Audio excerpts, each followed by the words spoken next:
Hi peeps, so that's my 3,000 push-ups done. So yep, over the month I have done 3,000 push-ups, which has been a lot harder than I thought it'd be, but I've managed to do it. And I've combined the last 1,500 push-ups into the lovely little video you'll see going up here or here, one of these sides. So yeah, so in today's episode I'm talking about the important bits, the starting the conversation bits. The bits which are usually the tricky parts to actually navigating if your friend's okay or not, if your family member's okay or not, and to make sure that they are okay, but if they're not, how to then have those conversations. So I said in one of the earlier episodes I talk about the ALEC principles, and that's what I'm going to do today. ALEC, well, the A stands for ask. So this is obviously the initial prompt that you do with people. So asking if someone is okay.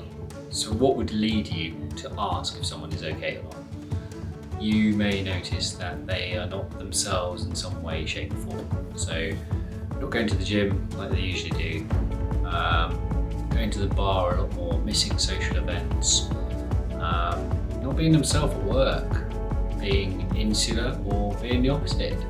I know that I get a lot more jokey, cocky with what I say when I try to mask how I'm actually feeling. So looking for changes. At school I noticed my teacher with me noticed that I was not focusing on my lessons and things like that, and took me aside and did that ask. But so you can do it with anyone, and you know, do it with a smile. Make sure you got time to actually listen to what the responses are, but make sure you ask. And to start those conversations, you need to ask some simple questions. You ask the questions like, you haven't seen yourself recently, you alright? It's unusual for you to do that many. Something up? Anything wrong? Open questions. Try not to give them the one answer questions, the closed questions, where you say, you okay? Yep. I'm fine. All that. Try and point out something that you've noticed which is different to show that you are observant, or you've observed something that is different in their lives, because immediately they may feel that you are able to engage with them. And remember, people say they're fine when they're not. How many times have you said, I'm okay, I'm fine, I'm alright? How many times have you said that when actually deep down you're actually not? So don't be afraid to ask someone more than once. Don't be afraid to ask them twice. Perhaps not necessarily at the same time. It may not be the right moment, but perhaps a bit later in the day or 20 minutes later. Are you sure you're alright? You know, just give them that option to actually then come back. But like I say, make sure you've got time to listen. And the L is for listen. Make sure you've got the time to listen. But don't think you have to diagnose or cure that person. You just got to be there as an ear. You just got to be there to show that someone is willing to listen. So show that you're actively listening. And what I mean by that is listen to what they're saying and respond to what they're talking about. So if someone says they're having a really bad time at work at the moment, so on and so forth, respond with, how long's that been going on for? Have you been, give them that option to show that you're engaged and you want to know more about their problem. Then there's E in ALEC, which is encourage, engage, try to get some action out of that individual. So this is never an easy one, because you have to think on your feet based on what information they've given you. But there's some basics you can try, such as, are you getting enough sleep at the moment? Or getting out, doing some exercise, going for a walk? Do you want to go for a walk? Shall we go for a walk? Do you want to go for a walk? Can we chat a bit more?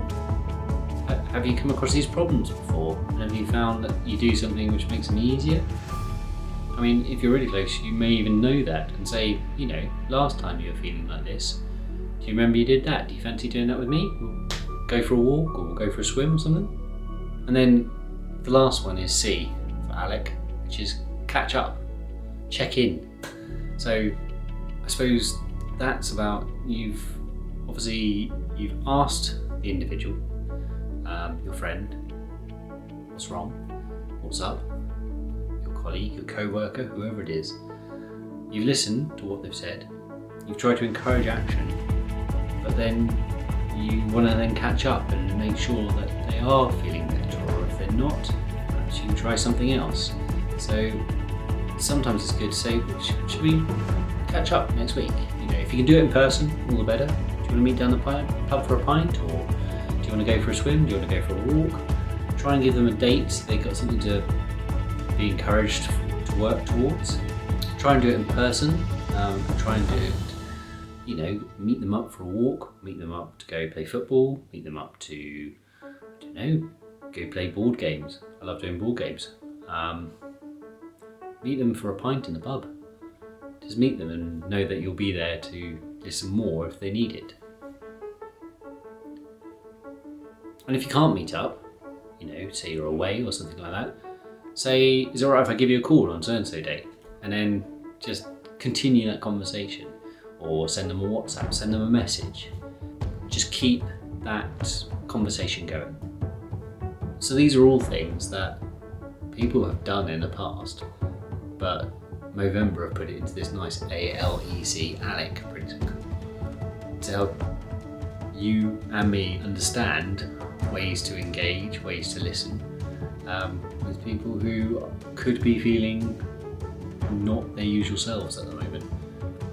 I know I did this for my dad after what had happened before, and I made sure I made time to listen to him. I had friends who would make sure they had time to listen to me.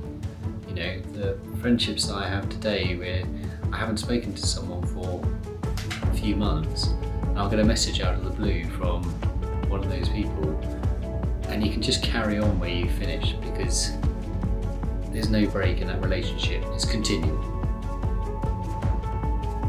And a key thing for me is not a Movember or a Cancer Research UK specific month. These are conversations you should be having all the time. We're about to come up to the festive break, Christmas time. There's going to be lots of friends, family, probably some alcohol around, issues like that, which can cause further problems. So just be aware of that. Check in with your buddies. It's coming up to New Year's, so there's always a great opportunity for you to reach out to buddies you haven't spoken to for ages. Just send them a message, say, Happy New Year, what are you up to? If you don't hear back, send them another. Oi, it said Happy New Year, what are you up to?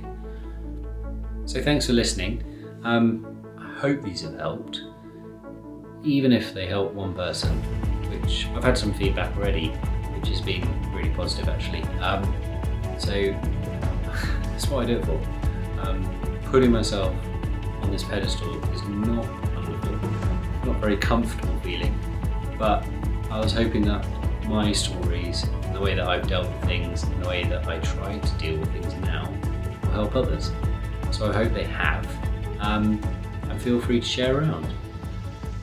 And till next November, take care everyone.